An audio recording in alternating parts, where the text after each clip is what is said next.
Mtu ameharibika, yani ameshaoza kabisa, yani haonekani, sura itambuliki. Kwa kweli ni mtu ambaye nimemwangalia kwa mbali, hajulikani yani ni mtu wa namna gani, kwa sababu amekuwa mweupe, ameharibika. Msimu uliopita wakati wa mafuriko, kuna mtu mwingine tena alianguka hapa, tukaje tukamtoa tena hapa, amefariki. Angalia tujui ni nani.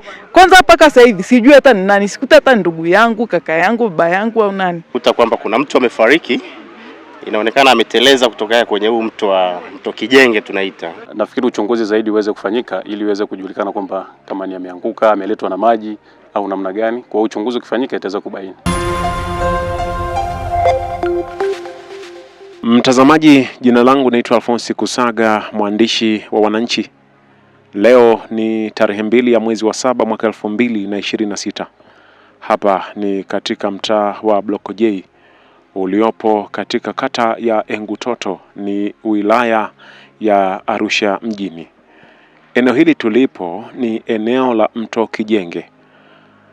Mwili wa mtu mmoja umekutwa wa jinsia ya kiume akiwa amefariki kwenye maji. Kwa mujibu wa mashuhuda, wanaeleza kwamba kuna baadhi ya vijana walikuwa wanashuka korongoni, lakini kwa mbali ikaonekana kama vile kuna mwili wa mtu, ndipo wakatoa taarifa. Umbali kutoka nchi kavu mpaka chini ya mto huo inasadikika kuwa na futi 200. Hivyo wananchi walitoa taarifa kwa jeshi la zimamoto na uokozi kwa kushirikiana na jeshi la polisi, wakafika katika eneo hili na kuanza jitihada za kuingia chini ya mto huo ili kutoa mwili huo kwa kutumia kamba. Lakini vile vile wananchi wamezungumza kwamba sio tukio la kwanza kujitokeza katika maeneo haya. Sasa haifahamiki kama mtu huyu aliteleza kwenye mto akaanguka ama ameletwa. Hilo bado ni uchunguzi wa jeshi la polisi. Kwa majina naitwa Arnold Solomon Mruma, mwenyekiti wa Block J Njiro. Hizi taarifa nimezipata wakati nikiwa mjini, kuwa kuna vijana walikuwa wameingia huko kwa ajili ya kutafuta chambo. Kwa hiyo kwenye kusaka chambo wakakutana na mwili ndani ya maji. Kwa hiyo nikapewa taarifa. Baada ya kupata taarifa ndio nimekuja kwenye tukio ili tuweze kumjua ni nani, lakini ikawa mwili hautambulikani. Kwa hiyo tulitoa taarifa polisi na fire, ndio tunawasubiri ili waje tuweze kufanya namna ya kumtoa katika maji. Kwa kweli ni mtu ambaye nimemwangalia kwa mbali, hajulikani yani ni mtu wa namna gani, kwa sababu amekuwa mweupe, ameharibika. Kwa kweli sio tukio la kwanza kwa maeneo haya hapa, hili ni tukio la pili, lakini maeneo mengine kule Korongoni yashatokea matukio kama hayo, watu kuja kutupa kule. Kwa kweli kuna changamoto nyingi. Kuna kipindi ambacho labda cha mvua ikinyesha, utakuta watu kuna waka sehemu mmekaona hapo, wanaita mlingotini, watu wanaruka pale. Sasa unakuta mtu labda ameenda kule, amepasha kidogo, akiruka pale anakosa stamina, unakuta ameanguka kwenye maji. Kwamba serikali labda iweze kutengeneza kivuko, kwa sababu mambo yote yanayotokea ni kwa ajili hamna kivuko ambacho kinachoeleweka cha maana. Kiko kile kidogo tu kule, lakini kuna kasehemu hapa kazuri watu wanaweza kuvuka, ambao wanaona ni rahisi kufika. Naitwa Omar Joseph wa Mkoko, ni mkazi wa mtaa Block J. Tulikuwa hapo nyumbani hapo, tuko tuna ndugu zetu wakiwa wanafanya shughuli zao za ujenzi hapo. Kuna vijana wawili wakawa wamekuja korongoni, lakini sisi pasipo kufahamu. Lakini baada ya dakika kidogo chache wakarudi, wakasema kuna mtu tumemkuta mtoni amekufa, amelala. Sasa tukabidi tuende tukashuhudie na sisi kabla taarifa zote, kwa sababu tuliopata taarifa ni watu wale wa karibu. Tukabidi tuende tukakague. Tukawa tumeenda, wale vijana wenyewe wakurudi walioshuhudia. Sisi tumeenda awamu ya pili baada ya kuambiwa kwamba kuna mtu amekufia huko korongoni. Tukawa tumeondoka na kakaangu mmoja ambao ndio huyo hapa anaonekana hapa. Tukabidi tuende moja kwa moja kwenda kushuhudia. Kwa kweli tulivyofika kule tukashuhudia, ule mtu ameharibika, yani ameshaoza kabisa, yani haonekani, sura itambuliki, ila kwa nguo zinaonekana amevaa sweta na jinsi, alafu mguuni kavaa soksi. na mkononi kwa haraka haraka anaonekana kama amevaa blocks. Kwa hiyo sasa ile uso wake yani umeshachakaa, huwezi mtambua sura huyu ni nani wala hawezi tambulika kwa kweli. Kwa maji, kwa sababu mtu anaonekana, kwa sababu ingekuwa ni maji ni mengi asingekuwa kwa ile hali. Kwa maji ni machache asingeweza kumsukuma, kwa sababu hapa yeye kazuiliwa tu. Hiyo sehemu pana upana kidogo kama kaeneo ka uwanja ka maji kandiwa, lakini sio maji ya kumfanya mtu azame afe pale, ni maji mafupi. Sasa ijulikani kwamba yule kadondokea au alienda yeye kwa shughuli zake kule mtoni kakutana na changamoto, kwa sababu hatuwezi fahamu. Kwa sababu kuna saa sisi kama sisi wananchi wakazi wa huku tunavyotambua, kuna baadhi ya vijana wanaotokaga huko juu kuja kuokota machupa, na sio mara moja. Kuna baadhi ya vijana tunashawaona wanaingia huko mtoni wanaokota machupa. Sasa kuna hivyo vitu viwili hatujatambua, na kwa huku hatujapata tatizo lolote, ufahamu wote kwamba kuna mtu kapotea au kuna ndugu yote anakuja kumtafuta ndugu yake, hatujapata hilo Kwa hapa kwa maeneo haya hapa nadhani hili ni tukio kama la pili. Kuna la kwanza lilijitokeza, naye huyo naye aliokotwa humu kwenye maji, na vijana hao wanaoenda kuvua samaki ndio waliomkuta mara ya kwanza, na leo hii kakutwa na vijana ambao wanaenda kujitafutia mboga za kuweza kula hapo nyumbani. Sasa hii ni kama mara ya pili. Sasa hatujajua kwa miaka mingine inayoendelea, na sio mara hapa tu, hata huko bondeni huko maeneo ya chini huko mto unakoelekea tayari kuna watu wengine walishadumbukiaga wakatolewa. Sasa ila walikuwa wanaonekana kwa haraka, sio kama hapa, kwa sababu hapa pana uficho, kwa hiyo ni ngumu kuweza kumtambua mtu kwa haraka. Mimi naitwa Jafet Herman William kutoka mtaa wa Block J Corona. Kwa kweli tatizo hili la kuangukia watu hapa limekuwa ni tatizo la kujirudia, kwa maana ya kwamba mwaka uliopita, msimu uliopita, wakati wa mafuriko, kuna mtu mwingine tena alianguka hapa, tukaje tukamtoa tena hapa amefariki. Na nafikiri watu kwa sababu wanapenda kutumia hicho kivuko hapo, ni vizuri sana kama serikali ingetusaidia kujenga hicho kivuko hapo, kwa sababu kimekuwa ni kivuko ambavyo tayari ni permanent. Kwa maana kwamba watu wanakitumia kwa wingi na mbali ya kwenda kule.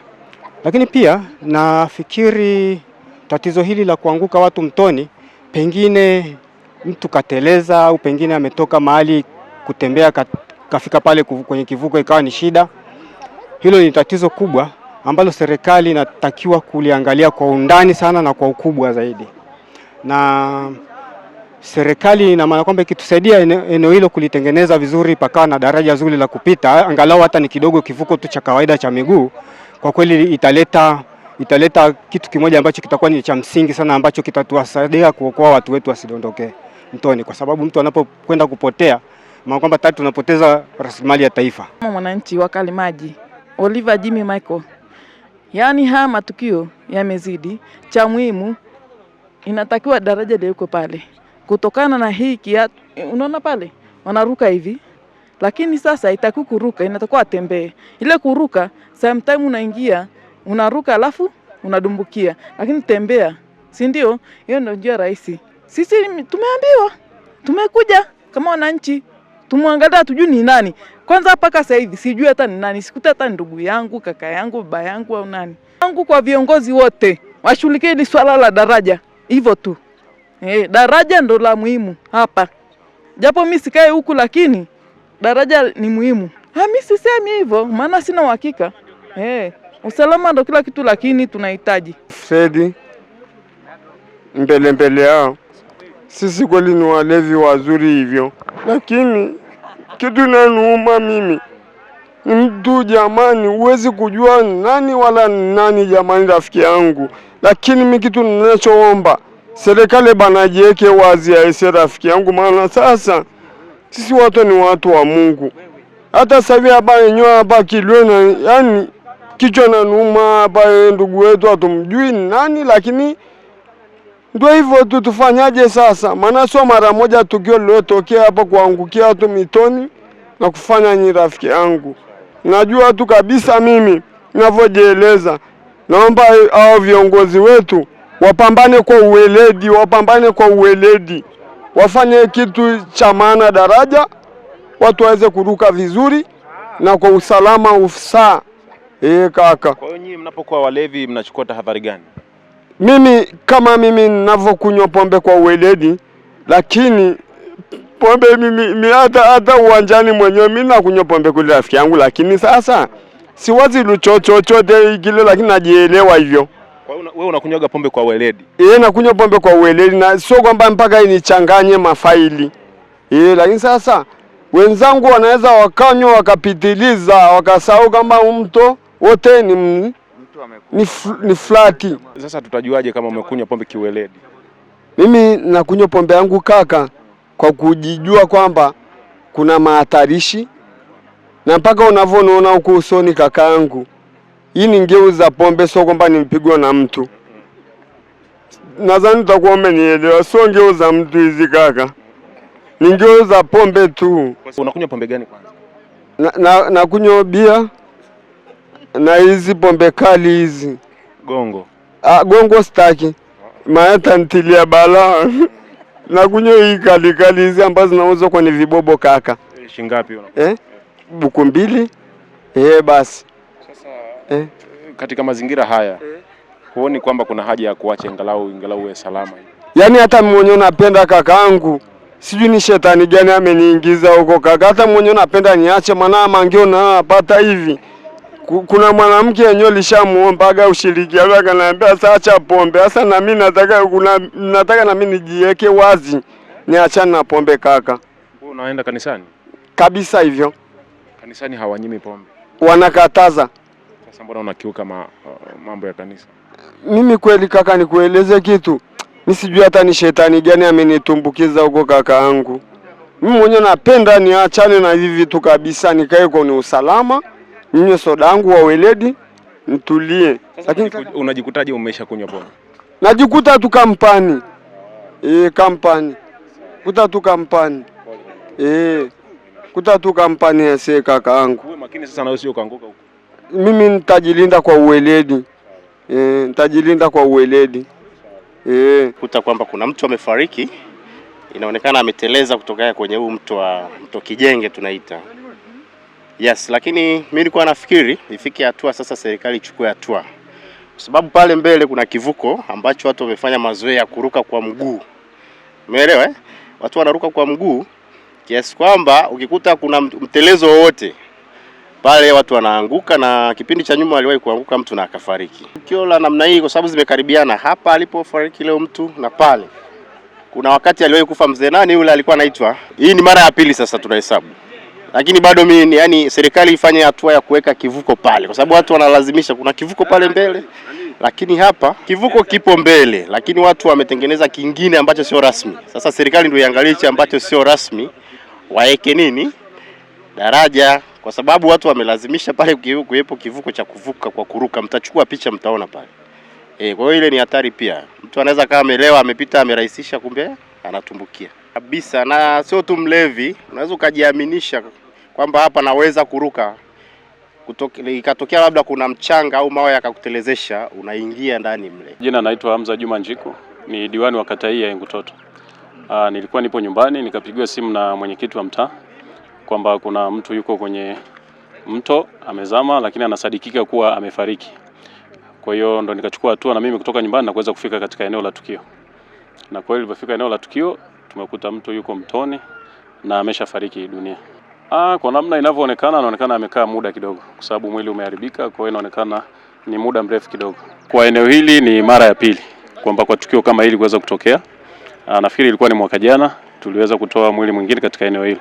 Lakini yule mwaka jana aliyoweza kutolewa hapa mtoni alikuwa ni mwananchi wa eneo hili ambaye alikuwa anafahamika. Tofauti na tukio hili la leo. Kwa hiyo hatuwezi kusema moja kwa moja kwamba tukio hili limetokea kwenye eneo hili au ni mazingira ya tukio kuelezea namna mwili ulivyo, kwa tunashindwa kueleza moja kwa moja kwamba ni mtu ametokea wapi au ametokea mazingira gani. Kwa hiyo kidogo tumeshindwa kuelewa hiyo au kutambua sababu hajatambulika kama ni mtu wa maeneo haya. Kwenye miaka 25 na kuendelea. Siwezi kusema sana kwa sababu sikuweza kuona kwenye tukio moja kwa moja, kwa hiyo siwezi kusema labda ni wiki au ni mwezi au ni nini, lakini mwili wake umeharibika. Hapana, kwa eneo hilo sio eneo rasmi la barabara na sio kivuko rasmi. na hapo tulishapiga marufuku kwamba watu wasiendelee kuvuka katika eneo hilo. Eneo rasmi la kuvuka, kivuko kutoka hapo iko kama mita 200 kutokea hapo eneo la daraja la Mungu, ndio sehemu rasmi kwa ajili ya kuvuka. Eneo hili ambapo watu wanapita sio eneo rasmi na ilishakatazwa. Nafikiri uchunguzi zaidi uweze kufanyika ili iweze kujulikana kwamba kama ni ameanguka, ameletwa na maji au namna gani. Kwa uchunguzi ukifanyika itaweza kubaini.